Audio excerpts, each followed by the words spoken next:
저는 본 말씀 받들어서 43절에 너희는 그렇지 않아야 한다. 그 말씀 제목을 삼아 삼기 은혜를 나눕니다. 이 사순절은 절기입니다. 절제를 금식이라는 말로 대표해서 이제 말하는데요. 그래서 이 패션 사이트 사순절을 또한 파스텐 사이트라고 얘기합니다. 금식의 시간입니다. 절제는 무엇일까요? 절제는 무엇일까? 절제는 하나님께서 베푸신 은혜가 족하다는 그 신앙에서 시작됩니다. 하나님께서 나에게 베푸신 은혜가 족하다, 하나님 감사합니다 라고 하는 사람들에게는 이 절제의 의미를 알게 됩니다. 여러분들 절제의 반대가 무엇일까요? 그것은 탐심입니다. 탐욕입니다. 탐심은 무엇이겠습니까? 그렇습니다. 그것은 하나님께서 베푸신 은혜를 잊고 하나님께서 주신 것보다 더 많은 것을 원하는 것입니다. 하나님께서 우리에게 주신 것보다 더 완전하고 온전한 것이 어디 있습니까? 그런데 그것보다 더 많은 것을 하나님이 주신 은혜에 만족하지 않고 그 은혜를 잊어버리고 하나님께 주신 것보다 더 많은 것을 원하고 구할 때 그것을 우리는 탐심이라고 얘기하는 것입니다. 그래서 사도 바울 선생님께서는 골로새서 3장 5절 6절에서 이렇게 말씀하고 있습니다. 그러므로 땅에 있는 지체를 죽이라. 곧 음란과 부정과 사욕과 악한 정욕과 탐심이니라. 5가지 리스트를 얘기한 다음에 탐심은 우상 숭배니라 이렇게 말씀하고 있습니다. 탐심, 탐욕, 욕심은 하나님께서 가장 싫어하는 우상 숭배라는 것입니다. 그만큼 사람들이 하나님보다 이 탐심의 마음으로 가득 차 있다는 것을, 그 심령 가운데 탐심으로 가득 차 있다는 것을 사도 바울 선생님은 너무나 잘 아셔서 그렇게 얘기하신 것입니다. 이것들로 말미암아 하나님의 진노가 임하느니라. 하나님께서 가장 싫어하는 이러한 죄악들로 인해서 이 우상 숭배들 때문에 하나님께서 진노를 내리신다는 것입니다. 탐심은 우상 숭배입니다. 탐심은 하나님보다 더 사랑하는 그 무엇이 있을 때에 이것을 우리는 탐심이라고 하는 것입니다. 이 사도 바울 선생님의 가르침에 더 확대하여서 이 초대교회 성도님들 중세 시대에는 죽음에 이르는 7가지 죄악들의 리스트를 만들었습니다.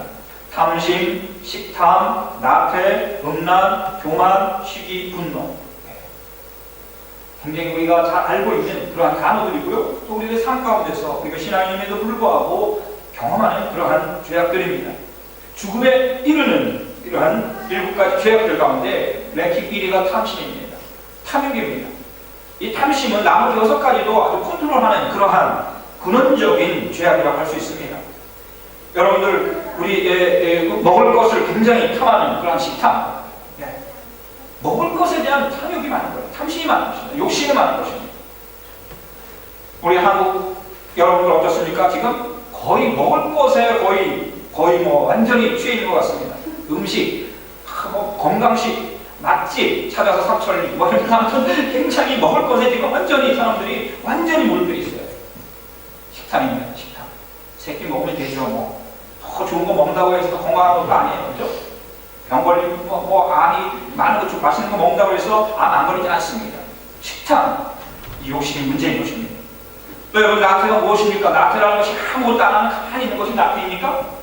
이 게으른 사람들도 소파에 누워있으면서 뭔가 열심히 하고 있어요. 이 나태한 게으른 사람들도 그 나태라는 것을, 우리가 신앙적인 영적인 나태함이라는 것은 마땅히 해야 할 일들을 하지 않고 다른 일에 열심인 것을 게으름이라고 얘기하는 것입니다. 하나님의 사람들로서 하나님께서 맡겨주신 그 사명과 소명에 열심히 해야 되는데 그 일을 하지 않고 다른 일로 분주한 것입니다. 이것이 영적인 게으름인 것이에요. 하나님의 것으로 채워지지 않냐고 세상적인 것으로 가득 차 있고 그것에 대해서 끊임없이 추구하는 그러한 탐욕, 그것이 바로 나태의 것입니다. 성적인 것으로 가득 차 있고 늘 그것을 탐하는, 그것으로 갈증을 느끼고 있는 많은 사람들, 그것이 바로 음란인 것입니다. 음욕이라고 얘기하는 것입니다. 사람들이 자기만을 너무 사랑하고 자기만을 너무 내세우려고 하다 보니까 자기애 중요하지만은 자기를 너무 다른 사람보다 내세우려고 할 때 그것이 교만이 되는 것입니다. 자기만 너무 사랑하다가 다른 사람을 무시하게 되는 것이 시기요, 질투요, 다른 사람을 무시하게 되는 것입니다. 시기가 되는 것입니다. 사람들이 탐욕과 탐심, 이 욕망으로 채워지지 않을 때 사람들은 화를 내게 되는 것입니다. 분노하게 되는 것입니다. 우리 한국에도 분노장애 조절을 잘 못하는 사람들이 있다고 합니다. 그런 병이 걸린 사람들이 많이 있다고 해요. 왜 그렇습니까?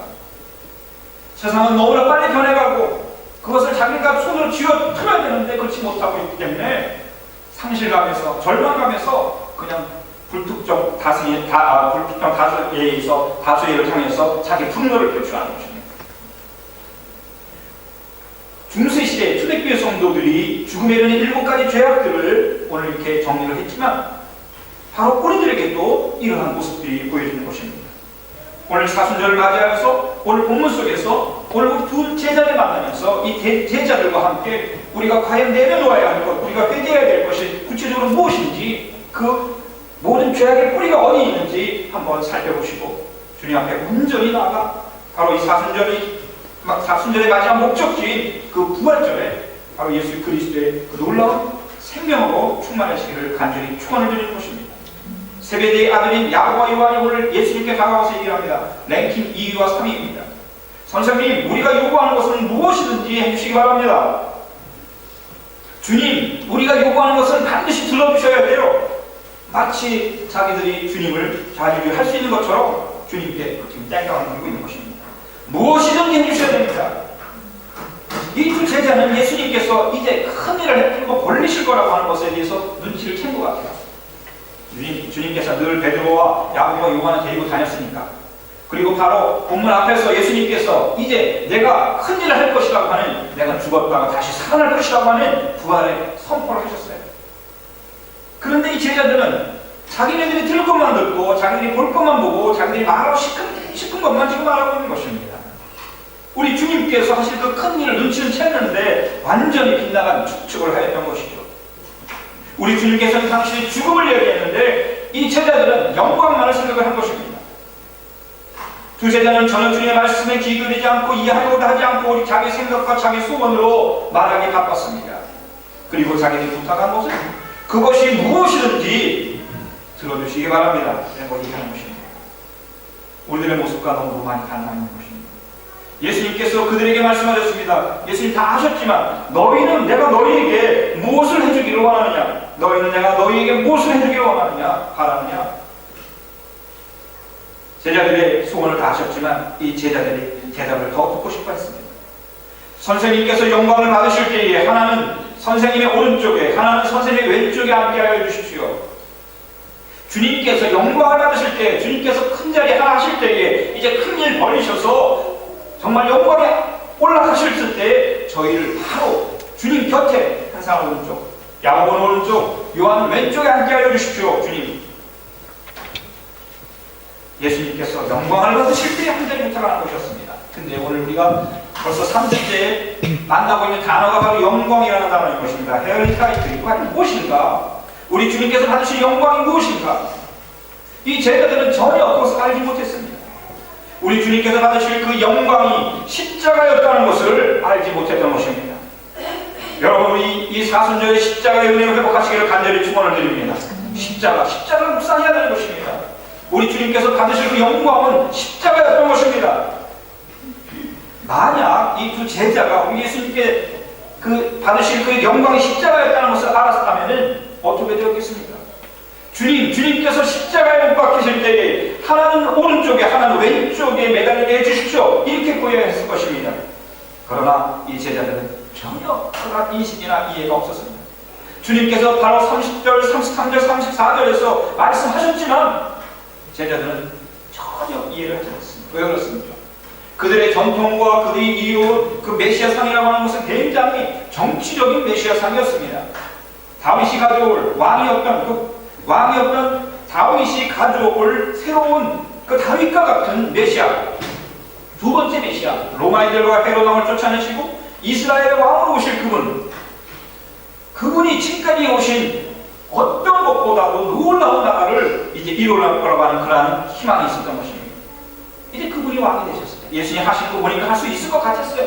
죽은 사람도 살려내고 귀신도 내쫓아내고 많은 병든 자들도 치유해주고 말씀을 전하실 때 사람들이 큰 감동이 있고, 이분이 바로 우리 이스라엘의 왕으로 오시는 그분이라고 하는 그런 정치적인 메시아상을 가지고 있었기 때문에 이 두 제자는 바로 가장 가까이 있으면서도 주님께 그러한 간구를 했던 것입니다. 다른 복음서에 보면 엄마까지 나서가지고, 치맛바람이 강한 엄마까지 나서가지고 예수님이 그 산자리에 가셨을 때 우리 두 아들 오른쪽에 저기 앉게 해주세요. 탐심입니다. 예수님께서 이르시되 너희는 너희가 구하는 것을 알지 못하는도다. 내가 마시는 잔을 너희가 마실 수 있으며 내가 받은 세례를 너희가 받을 수 있겠느냐? 라고 말씀하십니다. 주님께서 어떻게 되실 것을 분명히 말씀하시면 불구하고 그들은 주님의 말씀을 듣지 않았습니다. 그래서 너희가 구하는 것을 알지 못한다. 너희가 지금 내 오른쪽에 내 왼쪽에 앉겠다고 하는 것, 내가 받을 영광을 너희들이 함께 누리겠다고 하는 것, 그 영광의 의미가 너희는 모르고 있다. 33절, 34절 바로 앞전에 보라 우리가 예루살렘에 올라가노니 인자가 대제사장들과 서기관들에게 넘겨지매 그들이 죽이기로 결의하고 이방인들에게 넘겨주겠고 그들은 능욕하며 침뱉으며 채찍질하고 죽일 것이나 그는 3일 만에 살아나리라 하시니라. 바로 이 말씀하셨는데 투제자는 나와가지고 주님 제가 구하는 거 반드시 들어주십시오 라고 얘기하고 있는 것입니다. 주님이 영광을 받으실 때 주님의 영광은 이방인들에게 로마 사람들에게 넘겨주고 능욕받으며 침뱉음을 당하며 채찍을 맞으며 죽음을 당하는 그것이었습니다. 그리고 3일 만에 부활하시는 것이었습니다. 이것이 주님의 영광이었는데 이 제자들은 전혀 다른 생각을 하고 있었던 것입니다. 우리 주님께서 마음이 얼마나 답답하시고 갑갑하셨겠습니까? 무식하면 용감합니다. 이 제자들이 주님께서 말씀하십니다. 너희들이 정령 이러한 것을 너희들이 할 수 있겠느냐? 내가 마시는 잔과 내가 받는 그 세례를 너희들이 마시고 받겠느냐? 라고 했을 때 할 수 있습니다. 할 수 있습니다. 주님께서 받으실 잔과 고난과 죽음의 잔, 고난과 죽음의 그 세례를 자기네들도 받겠냐고 물으신 건데 이들은 영광만 생각하는 것입니다. 할 수 있습니다. 그때 예수님께서 다 아시면서 내가 마시는 잔을 너희도 마시며 내가 받을 세례도 너희가 받을 것이다 말씀하십니다. 그리고 내 우편에 앉는 것, 영광을 받는 것, 그것은 내가 줄 것이 아니야. 누구든지 내 잔을 마시고 내 고난의 그 세례를 받은 자들은 다 그 자리를 차지할 것이다. 준비되었든지 그들이 얻을 것이라고 말씀하고 있는 것입니다. 사실 야고보와 요한은 알지 못했습니다. 주님께서 받으실 그 고난과 죽음의 세례, 그 잔이 무엇인지 알지 못했습니다. 그래서 그들은 담대하게 저희들이 할 수 있습니다. 할 수 있습니다. 여러분, 야고보와 요한이 어떻게 주님의 그 잔과 세례를 받았습니까? 12제자 가운데 최초의 순교자가 바로 야고보였습니다. 그는 스페인까지 가서 선교를 했던 사람입니다. 그리고 예루살렘으로 돌아와 바로 참수를 당합니다. 예수님께서 십자가에 돌아가신 지 12년, 13년 만에 그는 최초의 12제자 가운데 순교자가 됐던 것입니다. 그리고 스페인 사람들이 그 야고보를 너무 사랑해서 그의 시신을 그 산디아고 대 콤포스텔라라고 하는 그곳에다가 모시게 되었던 것이에요. 그래서 많은 사람들이 지금도 800km 떨어진 곳에서 20km씩 40일 동안 성지 순례를 한다고 하면서 지금도 그 순례 길을 따라서 스페인 부서까지 가고 있는 것입니다. 이 야고보가 알지 못하고 주님 할 수 있습니다 했던 그 일을 제일 총하게 되니 그 자리에 들어갔던 것입니다. 알지 못했죠. 그러나 그들이 예수 그리스도의 죽음과 부활을 경험하게 되고 성령의 충만한 은혜를 받았을 때에 자기네들이 고백했던 자기들이 주님들 앞에 내세웠던 그 질문들이 얼마나 어리석은가를 깨닫게 되고 이제 그들은 완전히 변화된 사람들로서 주님께서 가신 그 잔과 그 죽음의 세례를, 고난의 세례를 받았던 것입니다. 사도 요한 역시 마찬가지입니다. 사도 요한은 살아있는 순교자라고 할 수 있을 정도로 많은 고난과 고난의 시간을 다 겪은 사람입니다. 12제자 가운데 가장 마지막 죽게 되었지만 그가 파트모스 섬으로 유배를 당할 때까지 그는 고난과 고난의 연속이었습니다. 그가 밤모섬에 쫓겨난 것도 수많은 그 로마의 지도자들이 그를 죽이려고 했지만 죽지를 않는 거예요. 할 수 없이 아무 농사지을 것도 없는 척박한 그 돌섬인 밤모섬에다가 던져버린 것입니다. 그때 그는 토굴 속에서 기도하면서 앞으로 있을 하나님의 나라에 대해서 계시를 받은 것이 바로 요한계시록인 것입니다. 살아있는 순교자. 그런 살아있는 순교자로서 죽을 때까지 주님을 배반하지 아니하고 주님께서 가신 그 고난과 죽음의 그 잔을, 그 세례를 받으면서 묵묵히 하나님의 나라를 전파하는 사람으로 살아갔던 것입니다. 이 두 분은 정말 주님이 가시는 고난과 그 순교의 잔과 세례를 받으신 분들이 되었습니다. 그 일에 그들이 했던 말에 대해서 얼마나 부끄러워했을까요? 그분 주님께서 돌아가시는 것을 보고 성령 세례를 받은 후에 그 의미를 깨닫고 이제 진정한 제자의 삶을 살게 되었던 것입니다. 우리에게 이러한 과정이 있어야 되는 것입니다. 두 분은 그들이 소원했던 그 자리에서 이제 어떻게 되었겠습니까? 주님께서 영광에 들어가실 때에 우리를 오른편에 왼편에 앉게 해주십시오. 그 말씀도 이렇게 된 줄 믿습니다. 왜? 고난의 그 시간을, 그 죽음의 자리를 그들이 다 지났기 때문에 이제 영광 받으셔서 하나님 보좌에 앉으신 그 주님 오른편 왼편에 야고보와 요한이 반드시 앉아있을 것입니다. 12제자 똑같은 사람들입니다. 41절 보면 10제자가 이것을 보고 야고보와 요한에게 분노하였다, 분개하였다. 죽음에 이르는 죄를 하나 짓고 있습니다. 야고보와 요한, 나머지 10제자 어떤 사람들이었습니까? 똑같은 사람들이었습니다. 만약 야고보와 요한이 주님 가시는 그 죽음과 고난의 길을 간다고 하면 여러분 어떻게 하겠습니까? 아니 너희들이 어떻게 그 길을 가려고 하느냐고, 힘든 길을. 안돼 가지마 하면서 오히려 위로하고, 그들이 그래도 가겠다고 하면은 그들에서 중보하면서 그들을 끌어안고 울면서 기도해야 되지 않겠습니까? 그 일이 주님이 가시는 그 길이기 때문에 바로 알았다니. 그런데 이들도 똑같았습니다. 탐심이 있었습니다. 영광만을 생각했습니다. 그것이 십자가의 길이라는 것을 알지 못했습니다. 분노해야 될 것을 분노해야 되는데 엉뚱한 것을 분노하고 있습니다. 그것이 탐심과 섞였기 때문에 그렇습니다. 여러분들 교회들이 깨어나가고 분열이 일어나고 선교단체들이 하나 되지 못하고 하나님의 일을 한다고 하면서 엄청난 일들이 일어나고 있는 무엇입니까? 탐심인 것입니다. 신앙의 본질인 예수 그리스도의 그 본질인 십자가를 잃어버렸기 때문에 그런 것입니다. 주님께서 왜 우리를 부르셔서 주님을 믿게 하시고 주님의 제자가 되게 하셨는지 전혀 모르기 때문에 그렇습니다. 그래서 예수님께서는 그들을 곁에 문득 불러놓고 말씀하십니다. 두 제자와 싸우고 있는 열 제자를 바라보면서 정말 우리 예수님 이제 죽음이 얼마 남지 않으셨는데 얼마나 답답하셨겠습니까? 너희가 아는 대로 이방 사람들을 다스린다고 자처하는 사람들은 백성들을 마구 내이누르고 고관들은 백성들에게 세도를 부린다. 그러나 너희끼리는 그렇게 해서는 안 된다. 너희 가운데서 누구든지 위대하게 되고자 하는 사람은 너희를 섬기는 사람이 되어야 하고, 너희 가운데서 누구든지 으뜸이 되고자 하는 사람은 모든 사람의 종이 되어야 한다. 주님께서 부르신 주님을 따른다고 하는 사람들의 삶의 모습인 것입니다.